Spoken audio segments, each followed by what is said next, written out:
வணக்கம் நண்பர்களே. Welcome to doctor PM types. நண்பர்களே, நாம் போன பதிவுகளில் வாக்கிங் டெக்னிக் எப்படி இருக்கணும், எந்த டைமில் நடக்கணும், யாரெல்லாம் நடக்கக்கூடாது, நடக்கிறதுக்கு முன்னால் என்னெல்லாம் கவனத்தில் கொள்ள வேண்டும் என்பதையெல்லாம் பார்த்தோம். இப்போ நம்ம வாக்கிங் செய்கிறனால என்னென்ன பெனிஃபிட்ஸ் நம்மளுக்கு கிடைக்குது அப்படிங்கிறத பார்க்கலாம்.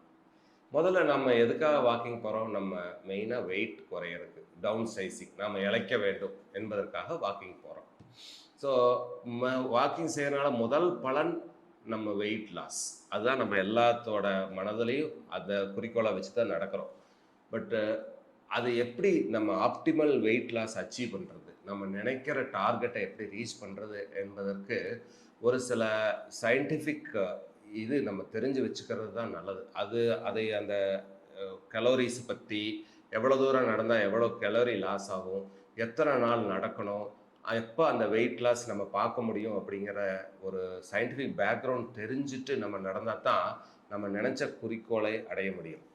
ஒரு 60 கிலோகிராம் எடையுள்ள ஒரு நபர் ஒரு 5 கிலோமீட்டர் வாரத்துக்கு 6 நாள் நடந்தாருன்னா, ஒரு நாளைக்கு அவர் 5 கிலோமீட்டர் நடக்கும்போது 240 கலோரி லாஸ் ஆகும்.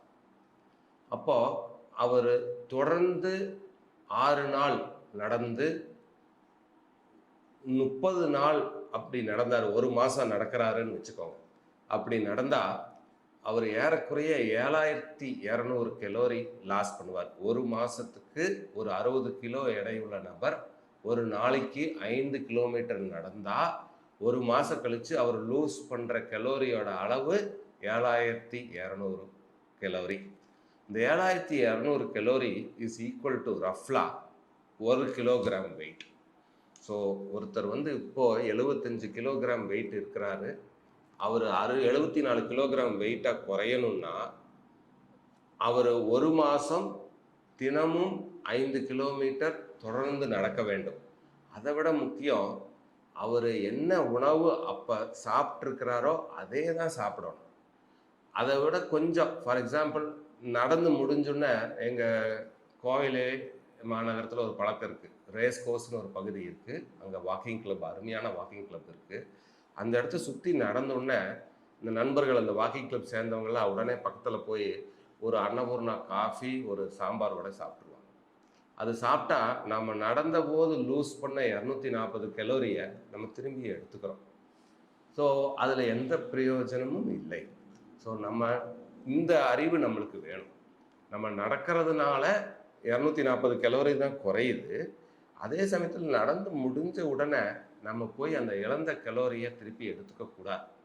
நம்ம எப்படி சாப்பிட்றோமோ அதே அளவு சாப்பிட்டுட்டு இருந்து இதே மாதிரி தொடர்ந்து நடந்தால் தான், ஒரு மாதம் கஷ்டப்பட்டால் தான் 1 கிலோ குறையும். இந்த அட்வர்டைஸ்மெண்ட்லாம் சொல்கிற மாதிரி நீங்கள் 30 நாளில் 5 கிலோ குறையும், 6 கிலோ குறையும், அதெல்லாம் நிச்சயமாக தவறு.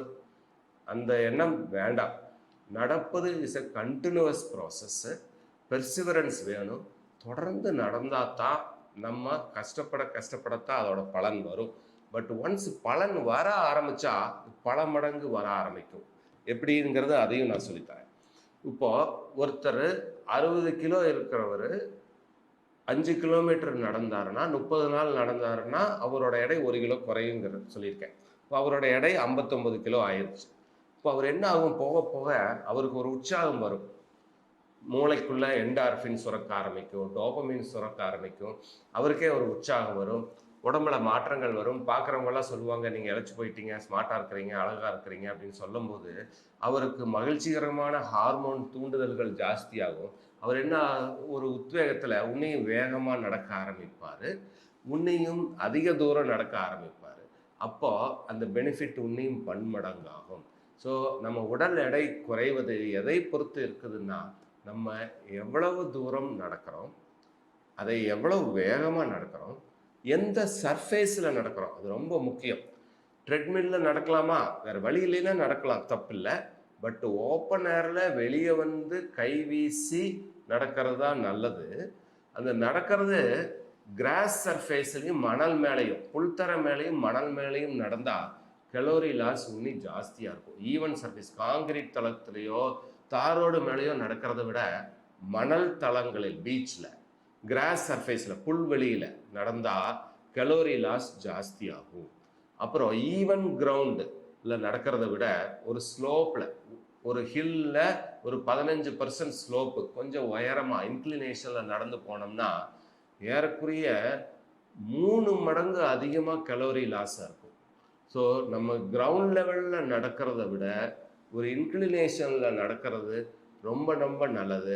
அதே மாதிரி இறங்கி வரும்போதும், ஸ்லோப்பில் இறங்கி வரும்போதும் நம்மளோட கலோரி லாஸ் ரொம்ப ஜாஸ்தியாக இருக்கும். இதைத்தான் அந்த காலத்துலேருந்தே நம்ம தமிழர்களோட பண்பாட்டோடையே இணைச்சிருந்தாங்க. என்ன பண்ணாங்க, அடிக்கடி மாதம் ஒருக்கா இல்லை 40 நாளைக்கு ஒருக்கா கோயில்களுக்கு நடந்தே செல்வாங்க.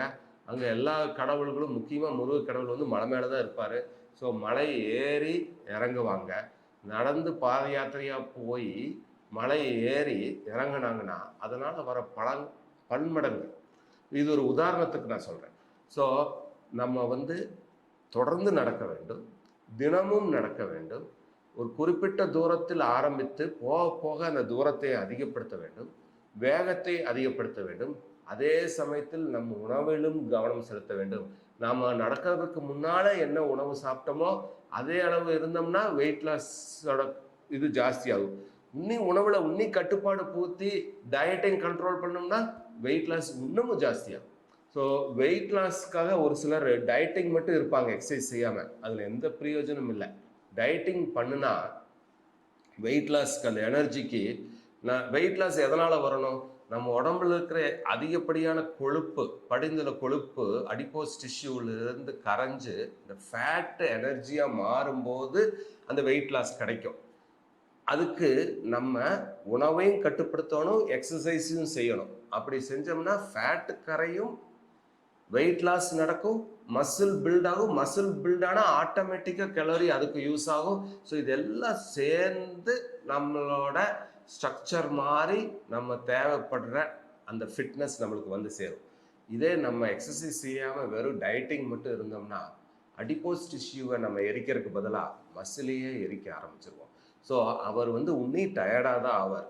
வெறும் டயட்டிங் மட்டும் இருந்து எக்ஸசைஸ் பண்ணாத ஒரு நபர் அவரோட அன்றாட நடவடிக்கைகளையே அந்த டயர்ட்னஸ் வர்றதை பார்க்கலாம். ஸோ நம்ம வெயிட் லாஸ் வேணும்னா நம்ம கருத்தில் கொள்ள வேண்டியது உணவு கட்டுப்பாடு இருக்கணும், முறையான வாக்கிங் ஹேபிட் இருக்கணும். அந்த வாக்கிங் ஹேபிட்டை போக போக இன்னும் இம்ப்ரூவைஸ் பண்ணணும், அதிக தூரம் நடக்கணும், ஸ்பீடு இம்ப்ரூவ் பண்ணணும். ப்ளஸ்ஸு உணவையும் கரெக்டான சமயத்தில் உண்டு உறங்கி எல்லாத்தையும் சேர்ந்து செய்யும் போது தான் இந்த வெயிட் லாஸோட பெனிஃபிட்டு தொடர்ந்து கிடைக்கும். முக்கியமாக நம்ம கருத்தில் கொள்ள வேண்டியது ஃபிட்னஸை நம்ம சேமித்து வைக்க முடியாது. ஸோ நம்ம தொடர்ந்து அதை செய்ய வேண்டும். அப்படி செஞ்சால் தான் நம்ம வெயிட் லாஸ் பலன் நம்மளுக்கு கிடைக்கும். நன்றி நண்பர்களே.